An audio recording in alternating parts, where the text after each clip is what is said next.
대한민국 어디서나 살기 좋은 지방시대를 만듭니다. 반갑습니다. 지금은 지방시대 이준호 인사드립니다. 지금 부산교육이 매우 힘든 상황에 직면해 있습니다. 저출생으로 학령 인구도 많이 줄었고요.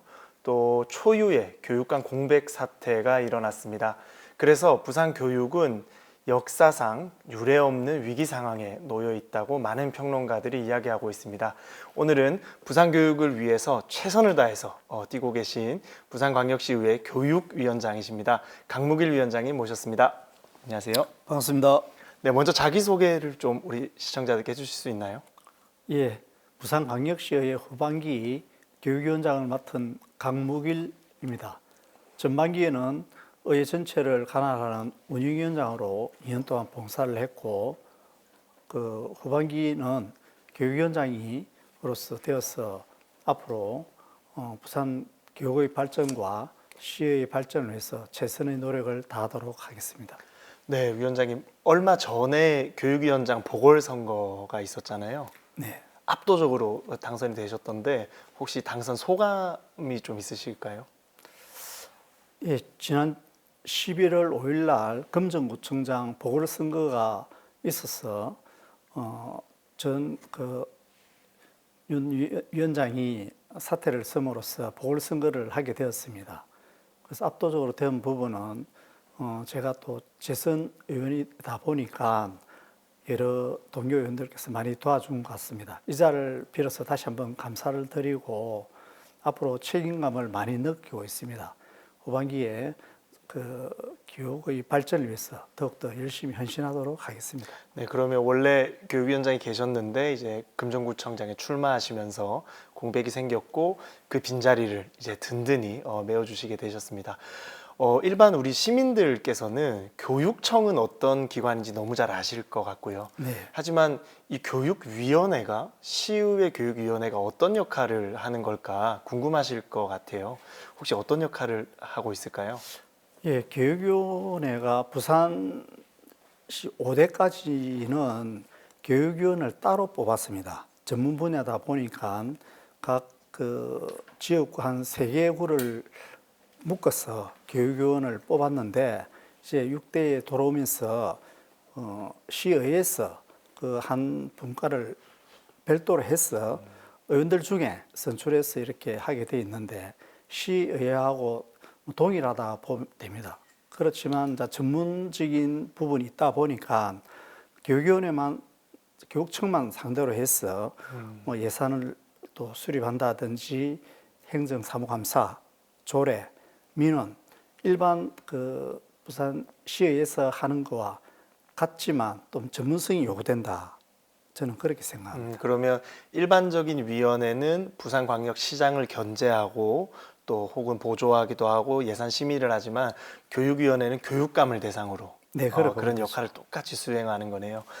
그렇다면 위원장님 임기가 시작됨과 동시에 임기가 1년 6개월 정도 남으셨어요. 네, 이 남은 기간 동안 가장 중점적으로 내가 부산광역시의회 교육위원장으로서 이런 거는 꼭 해야겠다 이런 게 있으신가요? 저도 그래 갑자기 이제 교육위원장이 되다 보니까 되고 나서 바로 한 2달 동안 행정사무감사와 예산을 했습니다. 그동안 많은 인터뷰라든지 또 교육 발전을 위해서 틈틈이 생각을 많이 했는데 아무래도 교육의 큰 주체는 우리 학생들이고 그 학생들과 교직원들이 또 2만 명이 넘습니다. 그리고 교육 가족들까지 치면은 4만 명이 되다 보니까 우리 학생들이 안전하게 교육을 잘 받을 수 있는 권리 그리고 그 교육 직원들이 그 교육을 잘 할 수 있는 분위기를 조성하고 또 학부모들과 소통이 되어야 된다고 봅니다.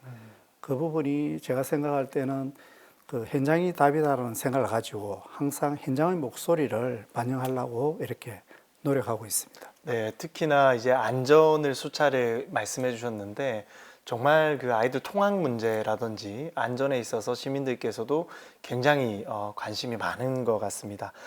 그런데 가장 우려되는 지점이 지금 인구가 너무나 줄어들고 있잖아요. 그리고 또 학력 인구는 더 줄어들고 있습니다. 이 아이들이 굉장히 줄어들기 때문에 사실은 이 교원을 기존에 있는 교원들은 또 감축할 수 없는 시기에 도래해 있고 혹시나 이런 문제들이 어떤 사회적 문제를 낳을 건지 또 이런 걸 좀 들어볼 수 있을까요?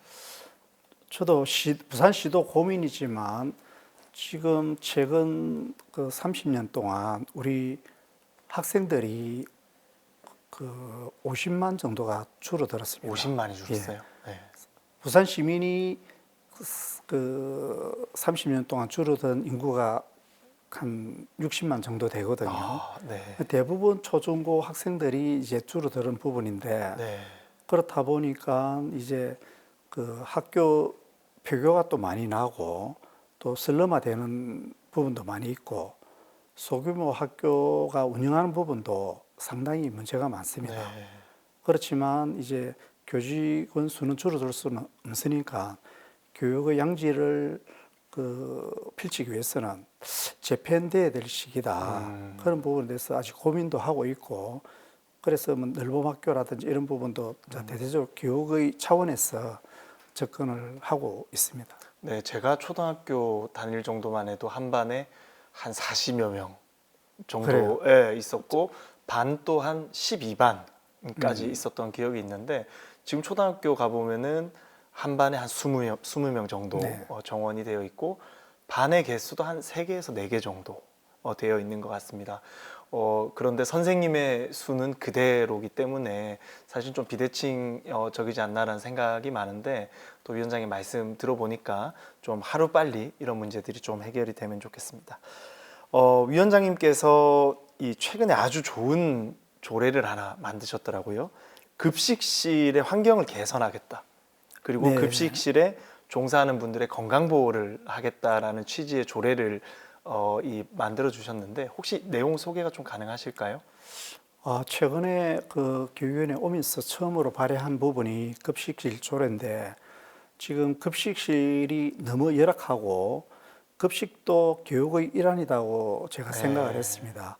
급식 종사자들이 너무 처우가 열악하다 보니까 전국적으로 작년에 폐암 급식 종사자들이 한 58명 정도 네. 폐암이 발생을 했는데 그 중에 의심 환자가 부산에만 20명, 폐암으로 전이된 그 종사자만 6명이 넘습니다. 네. 그런 부분을 보고 참 안타깝게 생각해서 우선 예산을 투입해서 내년부터라도 급식 부분에 지금 가스로 이렇게 밥을 하는 부분도 전기로 이렇게 적극적으로 바꾸고 소방 환기 시설에서 폐암이 많이 발생한다는 걸 있어서 그 부분도 환기 시설도 적극 개선하고 또 급식 종사자를 휴게 시설이라든지 과다한 업무 그리고 이제 1년에 한 번씩 건강검진을 할 수 있도록 그래서 건강검진에서 폐암 발생 우려가 있으면 1년 동안 유급 휴직할 수 있도록 그런 것을 제도권에 넣어서 아무래도 교육 현장 일선의 교육도 중요하지만 그걸 받치기 교사도 중요하고 그 급식 종사자도 교육의 일환이라고 생각해서 그렇게 조례를 발의하게 됐습니다. 네, 사실 아이들이 학교에서 교육받는 것도 매우 중요하지만 또 어떤 것을 먹는지, 그렇죠. 맛있게 먹고 어떻게 자라는지도 어떻게 보면 큰 틀에서 교육의 한 영역이라고 볼 수 있거든요. 그런데 또 그런 분들의 처우 개선도 우리 시의회에서 또 강무규 위원장께서 직접 나서 주시고 있으니까 아주 좀 든든한 마음을 느끼게 됩니다. 최근 우리 시민들께서 또 학부모들께서 굉장히 관심 많은 부분이 있어요. 바로 늘봄 학교입니다. 이 늘봄 학교를 저희가 조사를 해봤더니 우수 사례, 전국 우수 사례로 부산광역시 교육청이 꼽혔습니다. 혹시 어떤 점이 유효해서 이렇게 선정이 되었을까요? 그 부분은 지난 정부에서는 그 돌봄이라 해서 저학년을 그냥 방과 후에 그냥 돌보고 방과 후 학교를 했는데 이번 정부에서는 이 부분도 교육의 일환으로 편입되어야 된다. 그래서 그 정부에서 이런 늘봄 학교를 확장하겠다는 취지에서 됐는데 그 취지에 우리 부산교육청이 선제적으로 작년 9월 달부터 전국 최초로 이렇게 시행을 했고 또 전국의 우수 사례로 특별 교육부문도 2억을 받았습니다. 예. 그 성과가 강서 부분에 학생들이 워낙 많이 늘어나다 보니까 학교에서 그 늘봄을 다 할 수가 없었어. 네. 광역형으로 이렇게 이제 늘봄을 하다 보니까 그 취지가 너무 좋았던 것 같습니다. 그 취지에서 이제 선제적으로 했다는 취지에서 이렇게 이슈가 되고 이렇게 상을 받은 것 같습니다.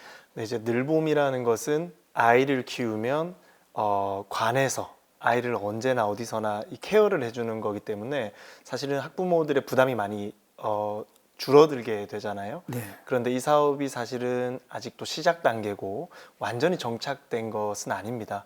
혹시나 부산에서 이 늘봄 정책이 완전히 자리 잡기 위해서 네. 조금 더 보완되어야 될 부분이 있을까요? 전반기 예로 이제 강서하고 일광에서 하다 보니 그 취지가 좋았다고 내년 예산에 이제 5개 광역시 교육지원청에서 한 군데씩 그 학생 수가 적은데 한 4학교에서 7학교 묶어서 광역형을 이렇게 하려고 했는데 그 부분을 예산을 그 확정하고 하려고 했는 것 같습니다. 네. 예산이 어느 정도 된 상태에서 그 학부모 설명회를 하다 보니까 네. 학부모님들께서 많은 반감을 가지고 있고 우선 설명회를 가지지 않고 광역형에 대한 또 부담감도 많이 있었던 것 같습니다. 네. 학생들이 그 늘봄을 하기 위해서 또 다른 학교로 그 통학을 해야 되고 이런 부분에 대해서 그래서 우리 의회에서는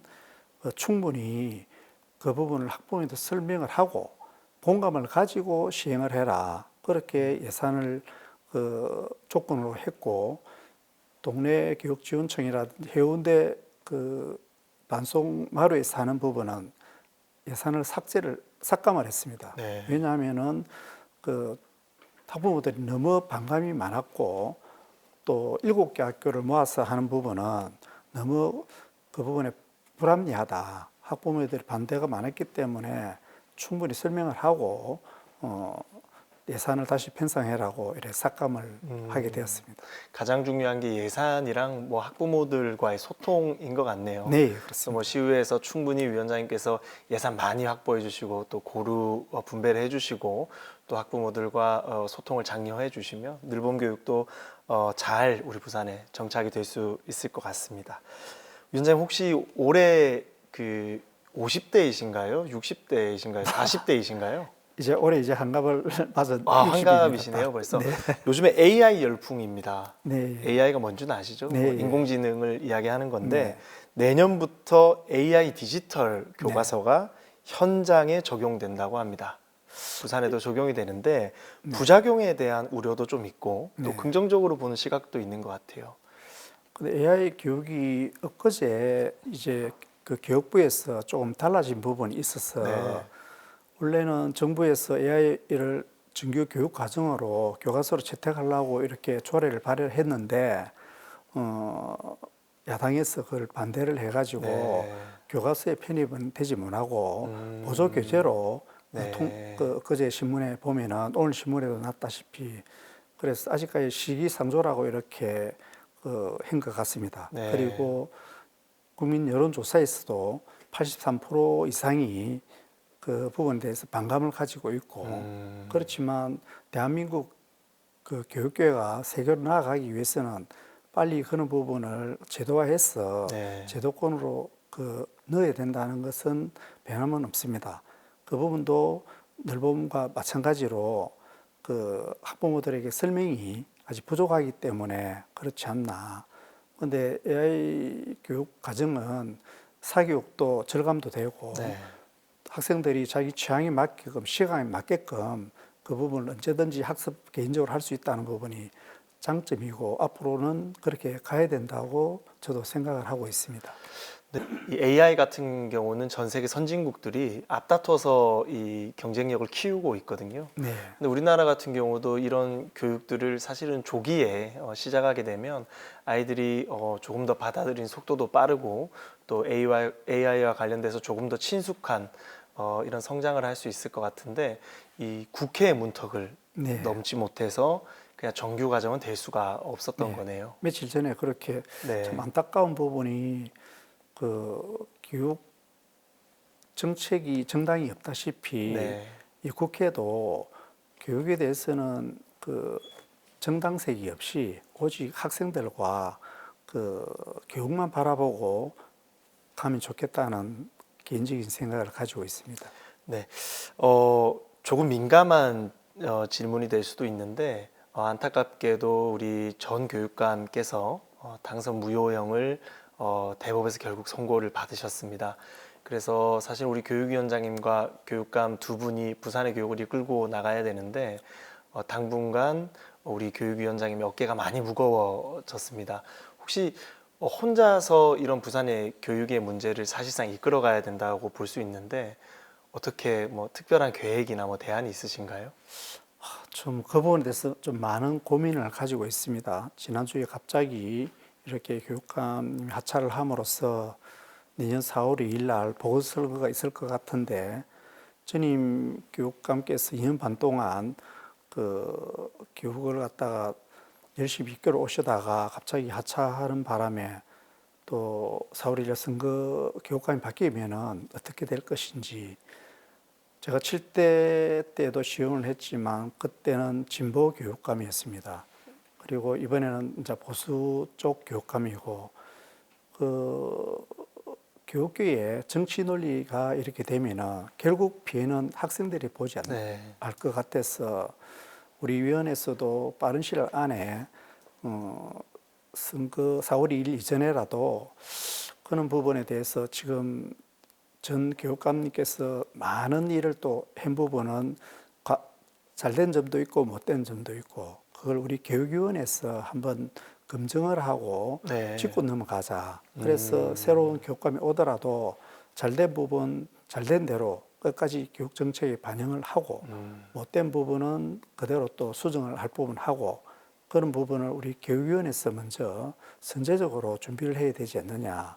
그래서 내년 한 2월 초경에는 그런 전체적인 교육 정책에 대해서 굵직굵직한 문제에 대해서 그 토론회를 준비를 하고 있습니다.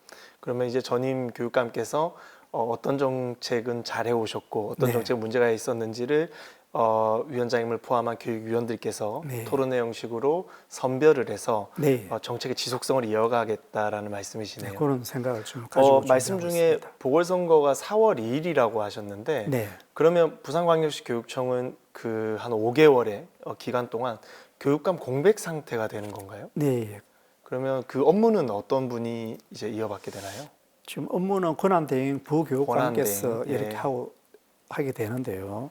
그 부분을 우리 의회에서도 적극적으로 지금 예산은 편성된 부분이 잘 되고 있는지 그리고 행감에서 여러 가지 그 문제점에 대한 지적이 그 수정되고 있는지 꼼꼼히 챙길 생각을 가지고 있습니다.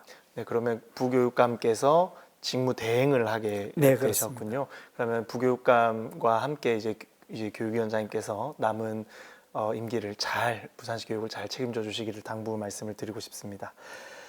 부산시의회 의원으로서 교육위원회에 대한 활동 말고 또 네. 여러 가지 일들을 하시게 되잖아요. 네. 혹시 남은 후반기 의정 활동 또 어떤 현안에 중점을 두고 계실까요?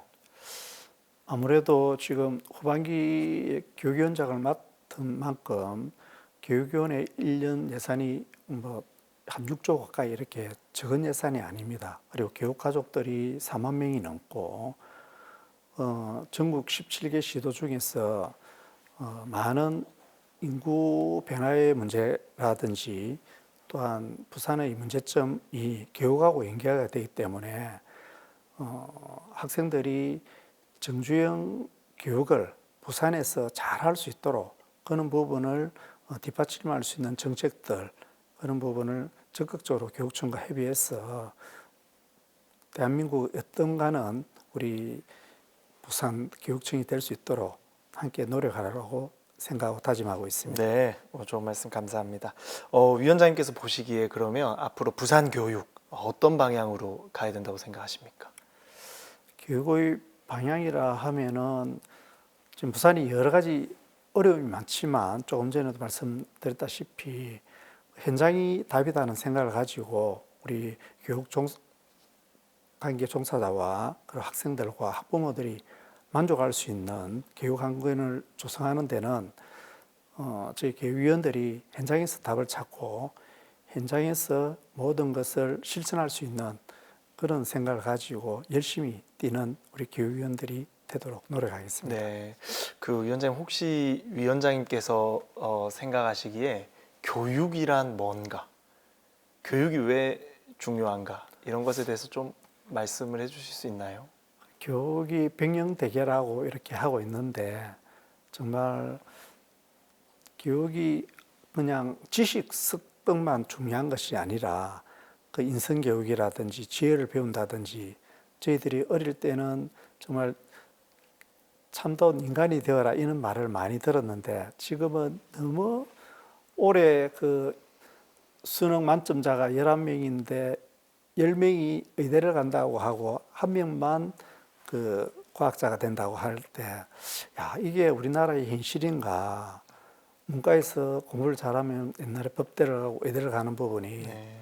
옛날에는 그러지는 않았거든요. 실질적 과학이라든지 그 물리학이라든지 문학이라든지 이런 부분에 그 좋은 학생들이 많이 갔는데 이런 부분이 좀 안타깝게 생각하는 게 너무 먹고 사는 문제, 권력 명예욕에 교육이 매몰돼 있지 않나 이런 부분이 좀 아쉽게 생각하면서 정말 인성교육이라든지 그런 부분에 더 힘써야 되겠다 하는 생각이 듭니다. 네, 뭐 100% 저도 공감하는 말씀이신 것 같고 사실은 요즘에 가장 대두되고 있는 것이 뭐 특히나 인성교육인 것 같아요. 네. 시대가 많이 흐르면서 그런 부분을 우리가 많이 놓치고 있지 않나 그런 생각이 듭니다.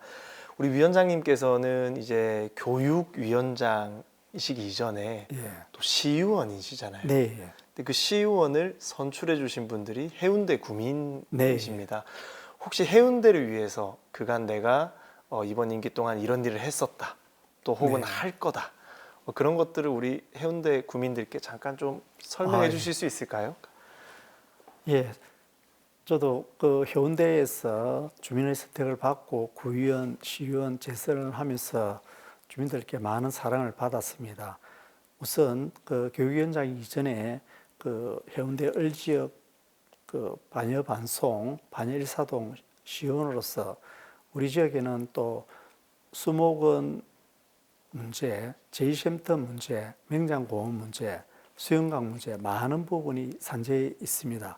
그런 부분도 빈틈없이 지역을 챙기면서 지역 주민들과 함께 열심히 하겠다는 말씀을 드립니다. 이 자리를 빌어서 감사하다는 말씀을 다시 드리겠습니다. 네, 거의 뭐 정리 멘트를 해주셨는데 죄송하지만 한 번 더 하셔야 됩니다. 아, 그렇습니까? 지금은 해운대 구민께 했고요. 예. 이제는 우리 교육가족. 네. 그러니까 뭐 총체적으로 해보겠습니다. 학생들, 네. 학부모들, 그리고 교직원들, 네. 그리고 교육이 잘 되기를 응원하고 계시는 우리 부산 시민들께도 한마디 좀 부탁드리겠습니다. 예. 교육위원장으로서 정말 우리 학생들이 안전하게 교육받을 수 있도록 저희 교육위원들도 열심히 하도록 하겠습니다. 그리고 요즘 교권이 너무 무너진 것 같습니다. 학교에서도 1년에 1,600건이 넘는 그 교권의 문제가 발생하고 있기 때문에 그런 부분을 조례도 담았지만 그런 부분이 촘촘히 챙겨서 그 옛날에 스승의 그림자는 밟지도 않았다는 이런 이야기도 있듯이 교권이 회복되고 우리 교직원 가족들이 정말 그 열심히 할 수 있는 분위기를 조성하도록 하겠습니다. 그리고 많은 학부모님들이 안전하게 학교를 보내고 학교를 믿을 수 있는 그런 환경을 조성하는데 최선을 다해서 노력하도록 하겠습니다. 네, 감사합니다. 위원장님 방금 이제 마지막 인사를 하셨는데 마지막인 것 같아도 마지막이 아니었습니다. 아, 그렇습니까? 네, 좀 표정에 안도감이 좀 드셨는데 아직 마지막 질문이 남았거든요. 두서없지만 우리 위원장님께서 생각하시는 우리 프로그램 명입니다. 지방시대. 이 지방시대란 무엇이라고 생각하시나요? 참 어떻게 보면 지방시대가 지금 그 시장님께서 두 바퀴론을 하고 있습니다. 다른 나라에는 수도하고 경제 수도는 다른데 우리나라 모든 부분이 경제, 교육 모든 게 수도에 지금 서울에 집중되다 보니까 부산이 지금 제2의 도시라 하지만 지금 인천보다 내년부터는 인구라든지 모든 게 또 밀린다는 부분이 있습니다. 이 우리 해양 수도의 부산이 그 지방세대에서 두 바퀴론에 살아남지 않으면 대한민국의 미래도 없다고 봅니다. 그렇기 때문에 우리 교육도 서울과 부산이 두 바퀴론으로 이렇게 상생되어야 가야 지방시대가 살고 지방 제2수도가 또 살아야 대한민국이 산다고 생각하기 때문에 이런 부분은 참 위정자들이 국회의원 과반 이상이 서울 수도권에 있다 보니까 모든 부분이 서울 위주로 이뤄가는데 안타깝게 생각하지만 그렇지만 이 부산의 인프라를 총망라해서 부산이 그 해양수도로서 어뜸이 가고 또 그게 걸맞는 교육도 함께 병행되어야 된다고 봅니다. 네, 좋은 말씀 감사합니다. 네, 오늘은 부산 교육을 위해서 최선을 다해주고 계시는 부산광역시의회 교육위원장 강무길 위원장님과 함께했습니다. 바쁜 시간 내어주셔서 매우 감사하다는 말씀 드리고요. 시청자 여러분, 오늘은 지방시대 여기까지 하겠습니다. 다음 시간에 또 찾아뵙겠습니다. 감사합니다.